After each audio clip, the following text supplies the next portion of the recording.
तो पिछली वीडियो में हमने प्रिंट मीडिया पढ़ा था, अब इसमें इलेक्ट्रॉनिक मीडिया पढ़ते हैं। Today when we think the radio television as a mass communication devices, अगर हम आप देखें तो रेडियो टेलीविजन जो है मास कम्युनिकेशन डिवाइसेस हैं, we do not feel surprise that a marvel that they are as it has not only become every household product.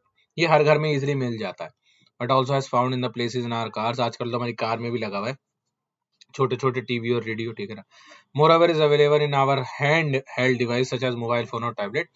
और अगर देखा जाए तो मोबाइल और फोन में भी या टैबलेट्स वगैरह में भी आराम से वो भी इलेक्ट्रॉनिक मीडिया है जिसके अंदर आपको कम्युनिकेशन या इन्फॉर्मेशन मिल जाती है। In the last 100 years of technology, पिछले 100 साल में has advance such as the rapid rate, बहुत तेजी से चेंजेस आए, that each technology lasted for a few years. हर टेक्नोलॉजी जो होती है ना कुछ साल के लिए ही रहती है, ठीक है। टीवी आया बहुत टाइम तक रहे, लेकिन उसके बाद मोबाइल आ गया तो अब टीवी की डिमांड जो है कम हो गई। Sometimes for a few month, कुछ तो बहुत महीनों के लिए रहती है, और न्यू टेक्नोलॉजी रिप्लेस इट। जैसी नई टेक्नोलॉजी आती है तो पुरानी वाली टेक्नोलॉजी को लोग छोड़ देते हैं। In this phase of rapid growth of technology, radio and television came is as surprise. Radio during the post second world war, radio जो था सेकेंड वर्ल्ड वॉर के बाद आया था as a medium of communication, and television during 1980s as a medium of mass communication. 1980 के दौरान में television वगैरह जो आए थे, ठीक है ना, मास कम्युनिकेशन का मीडियम बन के उस टाइम पर।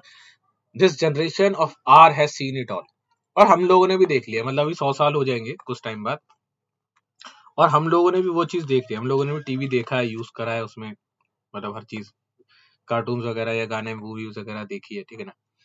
This generation writing letters as a form of interpersonal communication, और हम लोगों ने लेटर लिखने वाली वो भी देखी है जनरेशन, और हमने एसएमएस भी देखे, ईमेल भी देखे। तो हमारी जनरेशन ने क्या करा, print media as well as electronic media दोनों का ही इस्तेमाल करा, such as Orkut, Twitter, Facebook and other social media sites, जो भी और सोशल मीडिया साइट्स हैं, to WhatsApp and other messaging services and Skype. We have also seen radio as a style statement to the introduction of tape recorder. और radio जैसा ही फिर उन्होंने एक चीज बनाई, टेप रिकॉर्डर, जिसके अंदर आप अपनी वॉइस रिकॉर्ड करके बाद में सुन सकते हो, या गाने रिकॉर्ड करके बाद में सुन सकते हो।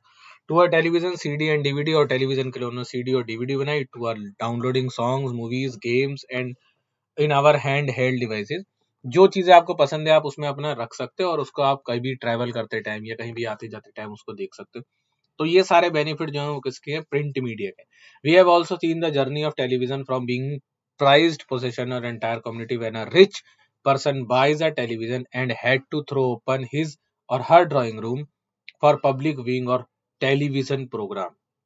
और ऐसा माना नहीं जाता, ऐसा है कि जो पहले जमाने में अमीर लोग होते थे जिनके घर में टीवी होता था, टीवी खरीद के लाते थे, तो जब वो अपने घर का गेट खोलते थे जहाँ पे उन्होंने टीवी रखा होता था, हॉल में या समथिंग कहीं, तो पूरा का पूरा मोहल्ला जो था उस टीवी को देखने के लिए वहां पे बैठता था, जमा होता था।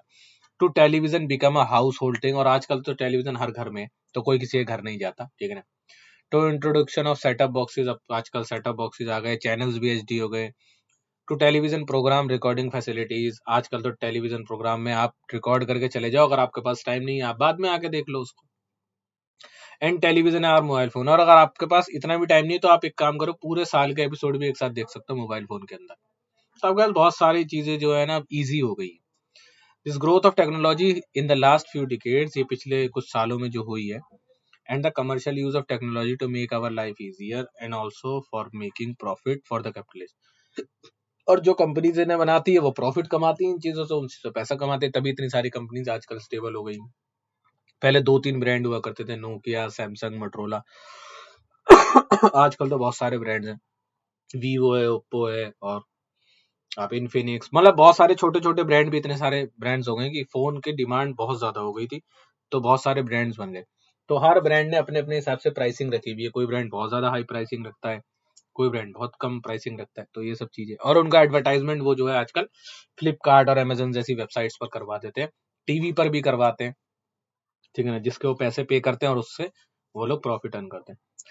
Has change the way communicated, we lived, we interacted with the communities, और आजकल तो जो है ना जिन लोगों के साथ हम रह रहे होते हैं ना वही लोग बता देते हैं। अगर आप कोई फोन खरीद के लाओ और उसका डिजाइन बहुत अच्छा लगे, सामने वाले पूछेगा भाई कौन सा फोन है, तो कहेगा लेट्स से ये सैमसंग का फोन है भाई, ये तो ऐसे फोल्ड भी हो जाता है और इसके अंदर ये फीचर है, ये फीचर है। मतलब कंपनी नहीं बोल रही कि आप जाके मेरा प्रचार करो, आप जाके मेरी इन्फॉर्मेशन लोगों को बताओ कि इस फोन में क्या है, बट आप खुद ही बता रहे हो।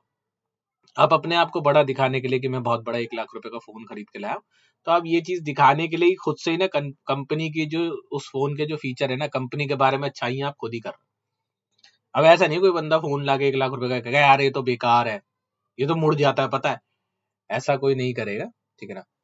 तो जो बंदा लाता है ना वो ऑटोमेटिकली अपने आप एडवर्टाइजमेंट होता है, और इस एडवर्टाइजमेंट के जो सबसे बड़े मास्टर है ना, ऐसा माना जाता है, ऐसा देखा है बट कोई कहता नहीं है, तो वो रिलायंस कंपनी है। उन्होंने क्या करा, अब से कुछ टाइम पहले जियो की सिम निकाली, जो कि उन्होंने फ्री में बांटी, जिसके अंदर इंटरनेट और कॉलिंग फैसिलिटीज थी फ्री में, शुरू में जब उन्होंने सिम निकाली है जियो को। तो अगर वो यही पैसा किसी बहुत बड़े एक्टर से या क्रिकेटर से मतलब एडवर्टाइजमेंट कराने में लगाते, तो कहीं ना कहीं उनके 5-6 करोड़ रुपए या 10 करोड़ रुपए वो एडवर्टाइजमेंट में खर्च होते, ठीक है। फिर जगह जगह बड़े बड़े बैनर लगाने पड़ते हैं, और इंडिया इतना बड़ा है तो बहुत ज्यादा खर्चा बैठ जाता है, मतलब अराउंड लेट से लगा लो, अगर उनका वही खर्चा जो उनका एडवर्टाइजमेंट और इन सब चीजों पे जाता, उन्होंने वही खर्चे का पैसा क्या करा, इंटरनेट और कॉलिंग फैसिलिटीज जियो के सिम में फ्री देके कर दिया। जैसे ही उन्होंने जियो की सिम में फ्री दिया, और जियो की सिम उन्होंने बनाई 4G, ताकि उन्होंने बाकी छोटी कंपनीज का शायद टाई अप कर रखा हो, ऐसा कंफर्म नहीं है, ठीक है ना, कि अब तुम क्या करो 4G फोन बनाना शुरू करो, पुराने वाले फोन जो है बंद हो जाएंगे, क्योंकि अब मैं जियो 4G करके एक सिम कार्ड लॉन्च करने वाला हूं। तो उन्होंने जियो 4G करके सिम कार्ड लॉन्च करा और उसके बाद उसको आगे सर्कुलेट कर दिया। अब जो बंदा फ्री में सिम कार्ड ला रहा है और फ्री में इंटरनेट चला रहा है, उसने दूसरे बंदे को इन्फॉर्मेशन दी कि भाई ये जगह है, यहाँ पे ना फ्री में जियो की सिम कार्ड मिल रही है, आधार कार्ड ले जाओ और फ्री में सिम लिया। तो आदमी कहेगा यार ठीक है, जहां मैं जिस चीज का मैं पैसे दे के बात कर रहा हूँ या इंटरनेट चला रहा हूँ, वही चीज अगर मुझे फ्री में मिल रही है तो वो होता है फास्टेस्ट मीन्स ऑफ कम्युनिकेशन होता है वो। एडवर्टाइजमेंट सबसे फास्ट कौन कर रहा है, आप खुद। अगर आपके घर का एक फैमिली मेंबर और अगर आप 5 मेंबर हो, एक बंदा भी जियो की फ्री सिम लिया है, तो आपने उन चारों को भी उस चीज की लत लगा दी कि देख फ्री सिम मिल रही, तो उससे ज्यादा फास्ट कोई नहीं कर सकता एडवर्टाइजमेंट, ठीक है ना। क्योंकि आपके घर के 5 मेंबर, तो पांचों जरूरी नहीं है कि टीवी देख रहे हैं एडवर्टाइजमेंट देख रहे हैं जियो का, या पांचों मेंबर बाहर जाके नहीं देख रहे, बट जब आप कोई इन्फॉर्मेशन बता रहे हो ना घर में आने के बाद, तो वो पांचों सुन भी रहे। तो ये चीजें हैं, ठीक है ना, इस तरीके से इन्फॉर्मेशन सप्लाई होती। टेलीविजन प्रोग्राम्स, ठीक है ना, we thought our culture and tradition, हम अपने कल्चर और ट्रेडिशन के बारे में सोचते हैं। वी ईट क्या हम खाते हैं, वी ड्रेस क्या पहनते हैं, वी शॉप क्या हम खरीदने जा रहे हैं। आजकल तो सारी चीजें आपके फोन के ऊपर अवेलेबल है, अगर आप कोई एक चीज सर्च कर लोगे तो वो आपको सजेशन में गूगल वैसी ही चीजें दिखाने लग जाएगा कि लास्ट टाइम आपने ये सर्च करा था, तो शायद हो सकता है आपको यही चीजें ज्यादा पसंद हो। लेट से आपने अगर कपड़े सर्च करे तो कपड़े, मोबाइल फोन सर्च करे तो मोबाइल फोन, ईयरबड सर्च करे तो ईयरबड्स, ठीक है, जो भी चीज आप सर्च करोगे तो आपको वो उससे ही रिलेटेड चीजें दिखाता रहेगा। Almost everything has change for people who are within the coverage of satellite and internet receptive. जो लोग इंटरनेट के चलाने वाले हैं ना, उन लोगों के लिए तो हर चीज जो है चेंज होगी। अगर आप जब शुरू शुरू में नया नया पेटीएम आया था, तो आप गांव जाते थे तो उनसे बोला भैया पेटीएम लेते हो क्या, कह रहे भैया पता नहीं, हम तो कैश में काम करते हैं, आप तो हमें क्या करो कैश दे दो बस। तो वही है, जब यहाँ के लोग इंटरनेट यूज करते थे तो उन लोगों को पता था कि पेटीएम क्या होता है, तो गांव के लोगों को नहीं पता था। बट अब धीरे धीरे बहुत सारे गांव में भी पेटीएम वगैरह जैसी टेक्नोलॉजी, फोन पे जैसी टेक्नोलॉजी वो लोग यूज करने लगे। One of the question therefore is what about the others to select the few who are left out. कुछ लोग जो है अलग होते हैं, to draw trodden the unprivileged the poor, जो गरीब है या जिन तक ये फैसिलिटीज पहुंच ही नहीं सकती, जो बहुत ही ज्यादा पुअर है, ठीक है, या बहुत ही ज्यादा सड़क वड़क पर रह रहे हैं, उन लोगों के पास नहीं। Who does not have the money to buy any technology or technological device are still left in the supposed dark corner of their hearts and are still on the streets of the cities or living ghettos with no means to even have their daily bread। मतलब जो अब कोई ऐसा माना नहीं जाता, ऐसा कहा जाता है खाली, ठीक है ना, कि जो बहुत गरीब है, रिक्शे वाला है, उसके पास फोन नहीं होता, बट आजकल तो रिक्शे वाले और सबके पास ही फोन है आजकल तो। हाँ, जो बिल्कुल ही सड़क पर बैठा बेचारा अगर कोई भिखारी वगैरह भीख मांग रहा तो उसके पास शायद नहीं होगा, ठीक है। लेकिन कुछ मूवीज में तो मैंने देखा है कि भिखारियों के पास भी फोन दिखा देते हैं वो उस मूवीज में, कि हाँ मैं फला सिग्नल पे बैठा भिखारी हूँ, और वो अपने दूसरे फ्रेंड को कॉल कर रहा था। तो कहीं ना कहीं आजकल सब लोग जो है फोन का इस्तेमाल कर रहे हैं, ठीक है ना। It is for them the light of the mass communication devices needs to be active in the bringing about the certain social changes that they are left behind in the supposed progress of civilization. इसी की वजह से क्या हुआ, जो हमारी civilization है ना वो आगे बढ़ी, progress हुई है.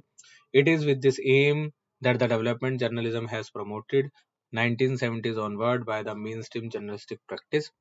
और जर्नलिज्म को भी जो है ना बहुत ज्यादा बढ़ावा मिल गया इंटरनेट के आने से. पहले सारी चीजें टीवी में जो थी इन्फॉर्मेशन सप्लाई होती थी, तो जिसके घर में टीवी है वही वो इन्फॉर्मेशन को देख सकता है, बट जिसके घर में बेचारे के टीवी नहीं वो कैसे देखेगा. लेकिन फोन तो आजकल ये कि अगर किसी 5 या 10 मेंबर्स की फैमिली और किसी एक के पास भी फोन है तो कहीं ना कहीं वो सारी इन्फॉर्मेशन बाकी के लोगों तक पहुंचा देगा. तो ये दूसरे क्वेश्चन का आंसर था, ठीक है ना, जिसमें आपने पढ़ा है electronic media.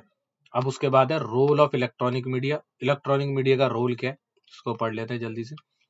Electronic media is not only for entertainment. ऐसा नहीं है कि इलेक्ट्रॉनिक मीडिया सिर्फ एंटरटेनमेंट के लिए, but also for the dissemination of information and education of the masses. Electronic media की से आप इंफॉर्मेशन भी सप्लाई कर सकते हो, आप पढ़ा भी सकते हो लोगों को, आप पढ़ भी सकते हो, आप किसी भी तरीके की इंफॉर्मेशन वहां से ले सकते हो.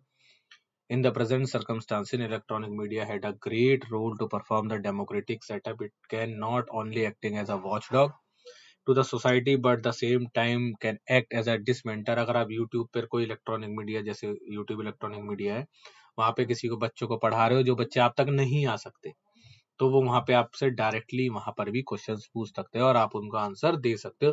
तो कहीं ना कहीं इलेक्ट्रॉनिक मीडिया बहुत ज्यादा बेनिफिशियल हो गई स्टूडेंट्स के लिए. आपको किसी डॉक्टर से बात करनी है, व्हाट्सएप पे वीडियो कॉल कर लो, जहां तक आप नहीं पहुंच सकते तो आपको वहां से दवाई लिख देगा और आप दवाई खरीद सकते हो, ठीक है ना. तो कहीं ना कहीं इलेक्ट्रॉनिक मीडिया का रोल जो है बहुत अच्छा है सोसाइटी के अंदर. Electronic media can also help in socialising, cultural promotion, heritage maintenance, national integration and other thing which are of the national international environmental concern. और जो चीजें मतलब सरकार के पास तक डायरेक्टली नहीं पहुंच सकती, तो आप सोशल मीडिया के थ्रू भी सरकार तक या जिस भी लोगों तक आपको पहुंचानी है तो आप पहुंचा सकते हो, ठीक है ना. इलेक्ट्रॉनिक मीडिया का ये बहुत बेनिफिट है. In other words, if the world must develop sustainability, then the electronic media has to play a major positive role in doing so. But ये चीजें जब भी पॉसिबल है जब लोग उसको पॉजिटिव तरीके से करते हैं, ठीक है ना. अब किसी का मान लेट से कहीं दंगा हो गया, तो आप अगर इस तरीके की इन्फॉर्मेशन या इस तरीके की चीजें लोगों को पहुंचाओगे तो उससे दहशत फैलेगी. अगर आप खुशी और त्योहार वाली चीजें पहुंचाओगे तो लोग खुश होंगे. तो कोशिश ये करनी चाहिए कि हम लोगों को पॉजिटिव इन्फॉर्मेशन पहुंचानी चाहिए और सही इन्फॉर्मेशन पहुंचानी चाहिए, हर जगह एक्यूरेट. ऐसा नहीं मन घड़त आधी इन्फॉर्मेशन सुनी और आगे सप्लाई कर दी, उसकी वजह से जो सुनने वाला हो सकता है वो मिसगाइड हो जाए और उसको कोई भारी लॉस हो जाए उसकी वजह से.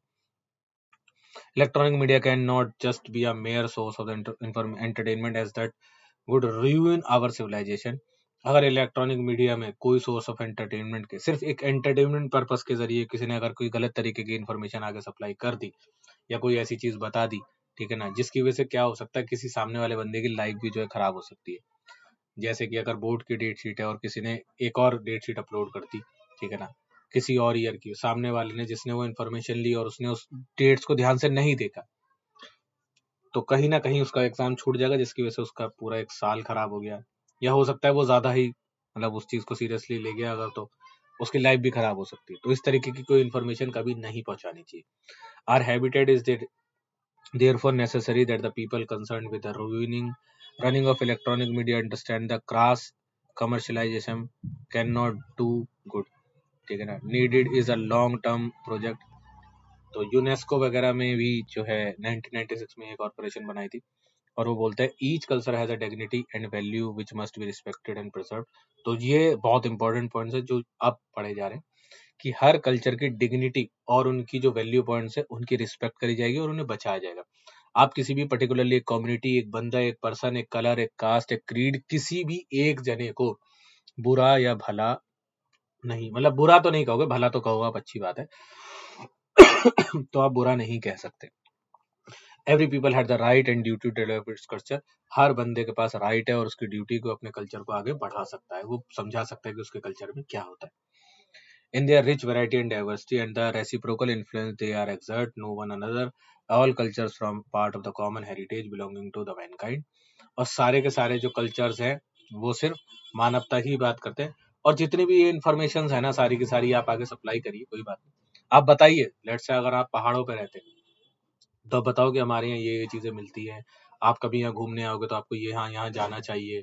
वो रेगिस्तान वाले एरिया में रहता है तो वो चीज़ें बताएगा, कोई समुद्रों के पास रहता है तो वो चीज़ें बताएगा, कोई मतलब असम वगैरह में रहता है तो बताएगा ये जगह है। तो ये इन्फॉर्मेशन सप्लाई करने से क्या होता है, जब सामने वाला आता है तो उसको पहले से ही पता चल जाता है कि मेरे को यहाँ जाना चाहिए, ठीक है ना। ना कि आप इस तरीके की इन्फॉर्मेशन पहुंचाओ कि अजी आप अगर ये देहरादून जैसे एरिया में आओगे, उत्तराखंड जैसे एरिया में आओगे, या मुंबई या दिल्ली आओगे तो यहाँ पे चोरी चकारी लूट मार बहुत ज्यादा, इस तरीके की इन्फॉर्मेशन नहीं पहुंचानी चाहिए, ठीक है ना। गलत इन्फॉर्मेशन नहीं पहुंचानी चाहिए, क्योंकि अगर वहां से बाहर से जो ट्रैवल करने वाले लोग हैं, जो जामा मस्जिद लाल किला वगैरह देखना है, तो वहां आना ही बंद कर देंगे, और उसकी वजह से क्या होगा, काफी सारा इकोनॉमी को लॉस हो। तो अच्छी चीजें बताइए, अच्छी चीजों के बारे में लोगों को बताइए, ताकि लोग आपके यहाँ घूमने पर आए और उन्हें सेफ लगे आपकी country. International culture cooperation shall cover all the except intellectual creative activities relating to education, science and culture. अगर आप पढ़ाई करना चाहते हो, आप कोई साइंटिस्ट हो या टीचर हो, पढ़ाना भी चाहते हो या पढ़ाई करना भी चाहते हो, तो आप इंफॉर्मेशन इलेक्ट्रॉनिक मीडिया के थ्रू ले सकते हो, ठीक है ना। और आप उसमें वहाँ पे चीजें पूछ भी सकते हो। The AIIMS of the international culture cooperation in its various form, bilateral, multilateral, regional, universal shall be. आपकी जो सोर्स है ना इन्फॉर्मेशन का, वो अलग अलग हो सकता है, ठीक है ना। वो आपकी आपकी मदर टंग में हो सकता है, आप 2 लैंग्वेज में बोल सकते हो, आप अलग अलग लैंग्वेजेस में भी उसको रिकॉर्ड करके डाल सकते हो, तो आपके ऊपर है। टू स्प्रेड नॉलेज, आप इन्फॉर्मेशन पहुंचाइए, यानी ज्ञान बांटिए। To stimulate the enrich culture, ठीक है ना, ताकि लोग जो है पढ़ पाए इजिली। जो लोग हैं, जो बच्चे हैं, जो कहीं तक नहीं पहुंच सकते, ठीक है ना, ठीक है, जो स्पेशलाइज चिल्ड्रंस होते हैं, जो बेचारे चल नहीं सकते या कोई और किसी तरीके की उनको स्पेशल डिसेबिलिटी है, तो उन बच्चों के लिए क्या कर रहे हैं, वो लोग यूट्यूब पे इजिली पढ़ सकते हैं, घर बैठे तो आराम से पढ़ सकते हैं। तो ये एक तरीके का बहुत अच्छा, मतलब क्या कह सकते हैं कि स्टार्टअप है एक तरीके का यूट्यूब से, कि बच्चे आराम से घर बैठे अपना सारा काम कर सकते हैं। या जो लेडीज जो बाहर नहीं जा सकती, ठीक है ना, वो घर बैठे भी खाना बनाना या जो भी चीजें उन्हें सीखनी हो वहां से सीख सकती है। To develop the peaceful relationship friendship among the people, आप लोगों के साथ अच्छे से रहिए, ठीक है ना। To enable everyone has to access knowledge, और हर बंदे के पास नॉलेज लेने के लिए एक्सेस होनी चाहिए, ठीक है ना। ऐसा कोई नहीं है कि वो मना कर दे कि आप इस तरीके की नॉलेज यहाँ से नहीं ले सकते, या आप किसी क्लास की पढ़ाई नहीं कर सकते। ऐसे नहीं, सबके पास राइट है, राइट टू एजुकेशन, तो वो सब लोग पढ़ सकते हैं, ठीक है ना। टू एंजॉय आर्ट्स लिटरेचर, ठीक है ना, सब चीज़ें आप लोग कल्चर इसके इलेक्ट्रॉनिक मीडिया के थ्रू यूज कर सकते हो, देख सकते हो, ठीक है। To raise the level of spiritual moral life, और हो सकता है जो मतलब अपनी वीडियोस में आप जो रिकॉर्ड करते हो उसमें लास्ट में आप किसी तरीके की मोरल वैल्यू बताते हो, ठीक है ना, कि ऐसा करना चाहिए, ऐसा अच्छी बातें जो भी है जिस भी चीज़ के बारे में आप बता सकते हो। Cultural cooperation is a right and duty of the people of all nation which should share one another their knowledge and skills. और ये जो कल्चरल कोऑपरेशन की तरह ही है, ठीक है ना, कि अगर आपको कोई चीज़ आती है तो आप वो दूसरों को भी सिखाओ, आपकी नॉलेज दूसरों तक पहुंचाओ, आपके स्किल्स जो है, अगर आपको कोई बहुत अच्छी चीज़ बनानी आती है या आप करना जानते हो, तो आप दूसरों को भी सिखाओ, ठीक है, फ्री ऑफ कॉस्ट, ठीक है। और आजकल तो यूट्यूब जो है पैसा भी पे करती है, फ्री ऑफ कॉस्ट तो नहीं है। अगर आपकी जो वीडियोस वगैरह जो ज्यादातर लोग देख रहे हैं तो आपको कहीं ना कहीं पैसा मिलता है, ठीक है। International corporation shall respect the distance character of each, और इंटरनेशनल कॉर्पोरेशन ने कानून बनाया है कि हर बंदे का कैरेक्टर जो है वो डिस्टिंक्टिव है, उसकी इज्जत करनी चाहिए। ऐसा नहीं है कि आप किसी एक पर्टिकुलर बंदे को बुरा भला कह सकते हो, ठीक है ना। Broad distribution of ideas and knowledge, और जब आप 100 लोगों तक अपनी इन्फॉर्मेशन पहुंचाते हो तो कहीं ना कहीं आपको फीडबैक की फॉर्म में और भी चीज़ें अच्छी मिलती है। अगर आपने कोई कंपनी खोली है, कोई प्रोडक्ट बनाया, उसको आप यूट्यूब पे प्रमोट कर रहे हो, तो जो लोग उसको देख रहे हो सकता है वो बताएं कि सर इसमें ये वाला कलर अच्छा लगेगा, इसमें ये डिज़ाइन अच्छा लग सकता है, इसका नाम इस तरीके से रख सकते हैं, इसमें ये चीज़ बढ़ा सकते हैं, इसमें ये चीज़ हटा सकते हैं, इसको यहाँ यहाँ बेच सकते हैं। तो कहीं ना कहीं आपको क्या मिल रहा है, फीडबैक की फॉर्म में ना, बहुत फ्री में बहुत अच्छी एडवाइसेज मिल रही है, जिसके लिए आप लोगों को हायर करते हो। तो कहीं ना कहीं आपको क्या है, अच्छी एडवाइसेज मिल सकती है।